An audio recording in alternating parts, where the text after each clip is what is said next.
A common sense recap of the day's biggest stories. It's John Catsimatidis and Rita Cosby. Katz and Cosby on 77 WABC. And joining us now is Congresswoman Nicole Malliotakis from the great state of New York. And Nicole, we were talking about this horrible case that everyone's talking about with the migrant, the Guatemalan migrant who crossed the border illegally twice and lights this woman on fire. It is so horrible, but it also epitomizes a bigger issue in this country and in New York. Yeah, I mean, it's absolutely terrible, especially just a few days before Christmas. And really, I think what I noticed, I guess, first was, here's a woman who's a homeless New Yorker living on a train or sleeping on a train. And here we have a government, our mayor, our governor, who are giving free hotel rooms, forcing us to pay for free luxury hotel rooms for illegal immigrants. And there's something very wrong with that. And, I think New Yorkers did speak out in November. I think that we're going to see some real change come next year. And that's great because we need it desperately. The priorities of those who are running our city and state are backwards. And I think that President Trump and his administration are going to come in and force them to fix the problems that they created on their own. This, again, all these protections for people in this country illegally, from our governor to our mayor, whether it's sanctuary policies, whether it's reducing sentencing so it doesn't trigger deportation, whether it be cutting ICE off of our DMV database in a post 9/11 world, to cut Homeland Security off your DMV database, that's just insane.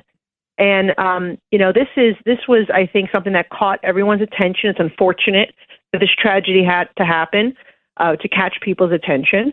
But we are in a real serious situation in this country where our national security and public safety are at risk because of those whose priorities are just so misplaced and backwards.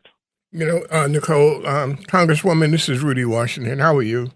Hey, Rudy. Long time no see. Yes. What really bothers me, and I've been talking about it, is the fact that the Biden administration allowed China literally to stand up an army in our country.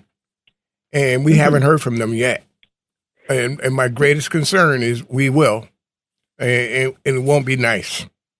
Well, and those of us who lived through 9/11 obviously are very concerned about that. That's always been one of the things that I've highlighted when speaking about this on the House floor or in the media, is that we caught a few hundred terrorists either at the border or in our interior.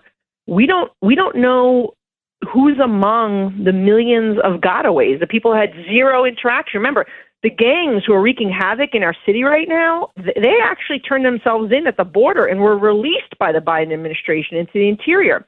What about the millions of people who did not turn themselves in at the border and actually have snuck in? And they are from communist China, from Iran, from all sorts of places. And that is a major concern of mine. And I've been talking about this, and unfortunately, it's like, when we say never forget 9/11, this is, these policies shown that our government has often forgotten.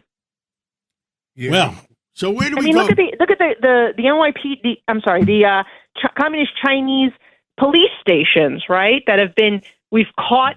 Thankfully, the FBI shut down a few of them, and some here in New York.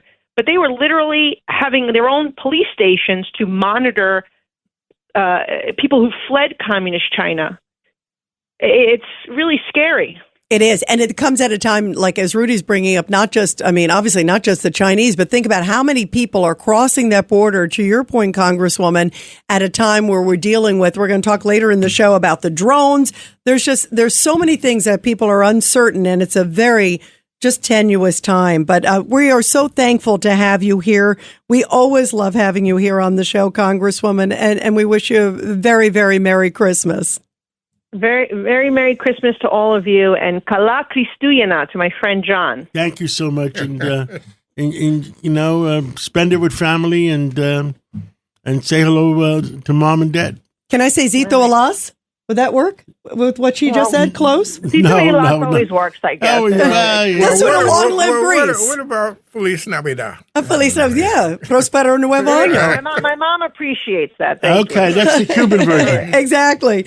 Thanks so much, Thank Nicole. you, Nicole. Thank you, everyone. Bye-bye. Eden Memorial Chapels understands Jewish funerals can take many forms. Some are Orthodox, while others are more conservative or of a Reformed nature. There's no one better. With services close to all New York and New Jersey cemeteries, Eden Memorial Chapels offer fair and balanced pricing and can provide easy transfer of you and your loved ones to Israel. While you're grieving, they're here to take care of all the details so that you deal with less bureaucracy and have more peace of mind. Go to EdenMemorial.com. That's EdenMemorial.com.